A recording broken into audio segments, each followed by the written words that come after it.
Assalamualaikum warahmatullahi wabarakatuh. Alhamdulillah, alhamdulillahi arsala rasulahu bil huda wa dinil haq liyudhhirahu ala dini kullih walau karihal kafirun walau karihal munafikun walau karihal musyrikun. Asyhadu an la ilaha illallah wahdahu la syarikalah wa asyhadu anna Muhammadan abduhu wa rasuluh la nabiyya wa la rasula ba'da amma ba'd. Jemaah salat Isya dan tarawih rahimani wa rahimakumullah.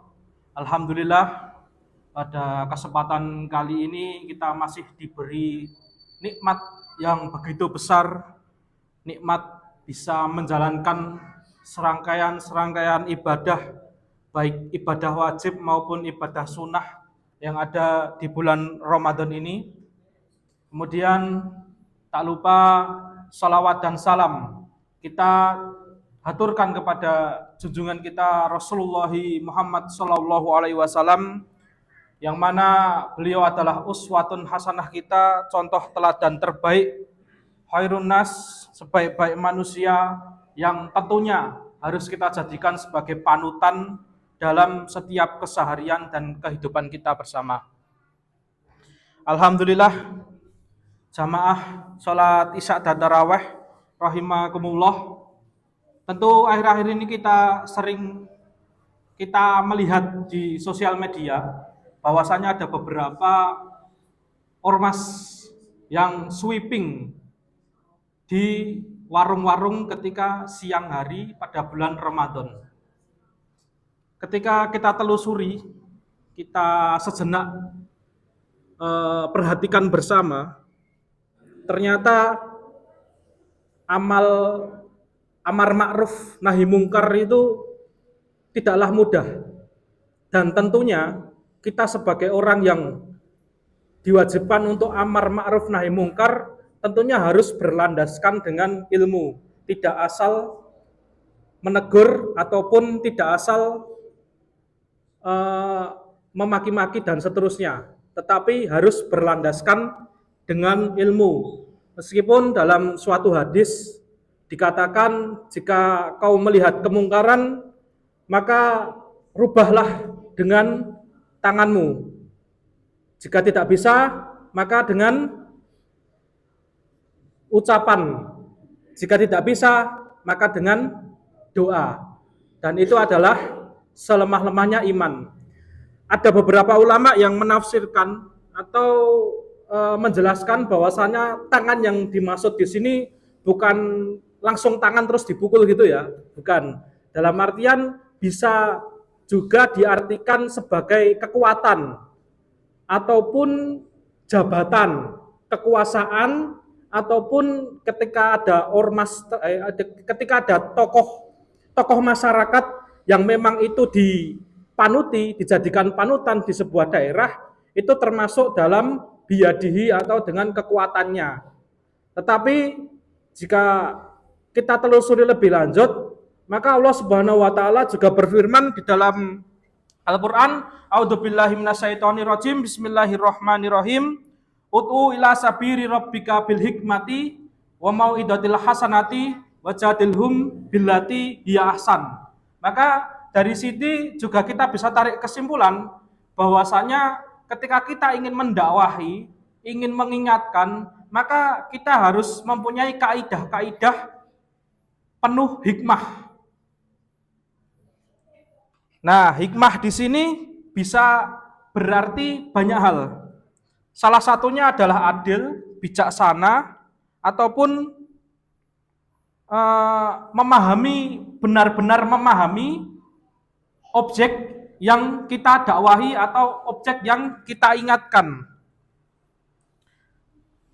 Jadi dakwah bil hikmah itu juga bisa istilahnya diartikan bahwasanya orang yang ingin mendakwahi itu harus benar-benar paham betul, mengetahui bagaimana karakteristik orang yang ingin didakwahi. Begitu pula dengan orang yang didakwahi harus juga memiliki hikmah.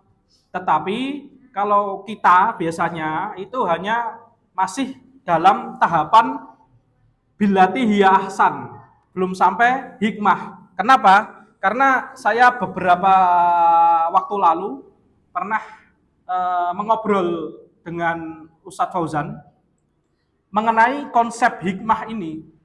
Beliau menjelaskan dengan sebuah contoh ketika zaman Rasulullah Shallallahu Alaihi Wasallam, ketika beliau mendakwahi secara hikmah ini, maka objek yang didakwahi itu sudah mengerti betul, tanpa perlu dijelaskan lagi.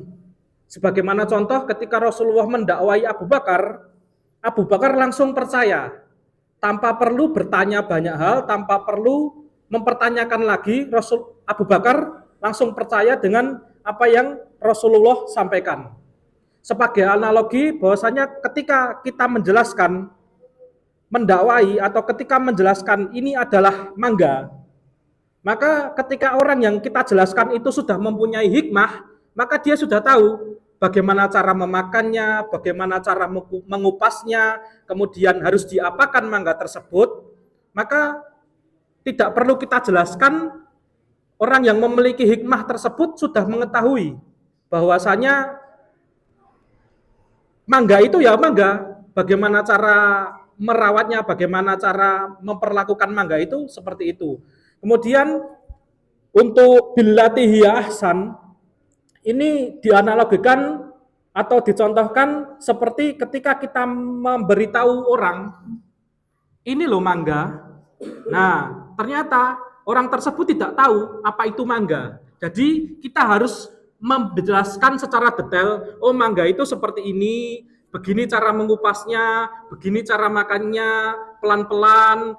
Kemudian orang itu baru paham, maka itu masuk billati hiya ahsan. Akan tetapi ketika orang itu mendebat atau menyangkal kalau itu bukan mangga, dia mengatakan bahwa ternyata itu adalah kedondong, maka kita harus menjelaskan dengan ahsan, dengan cara yang baik, dengan cara yang bagus, agar orang yang kita dakwai atau orang yang kita ingin targetkan untuk mengerti apa itu mangga, kita harus benar-benar menjelaskan secara pelan-pelan agar orang tersebut tidak tersinggung dan mau menerima bahwasanya ini mangga dan ini bukan kedondong, istilahnya seperti itu.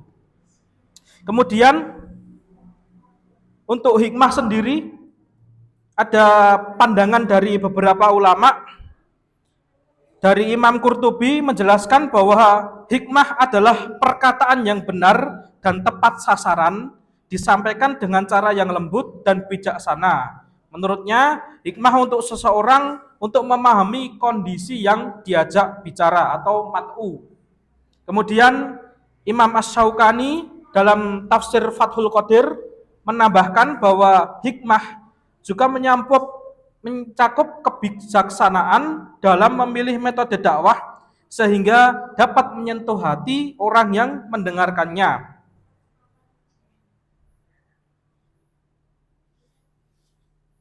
Jadi alangkah sebaiknya ketika kita menerapkan amar ma'ruf nahi mungkar, kita juga menerapkan konsep ud'u ila sabiri rabbika bil hikmati wal mau'idatil hasanati wajadilhum billati hiya ahsan dalam kehidupan sehari-hari kita, agar kita tidak menyerang seseorang ataupun tidak memberikan stigma negatif pada masyarakat bahwasanya oh ternyata seperti ini toh, ternyata seperti ini dan lain-lain sebagainya yang konotasinya adalah negatif.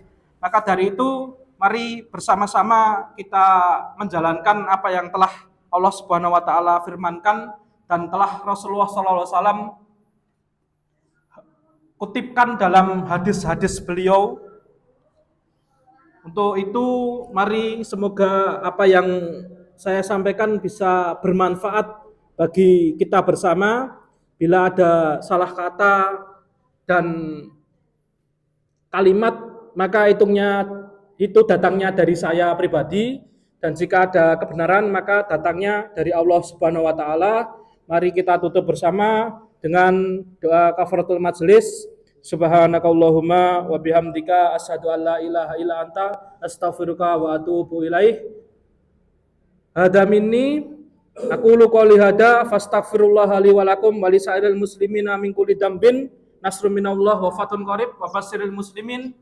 Wassalamualaikum warahmatullahi wabarakatuh.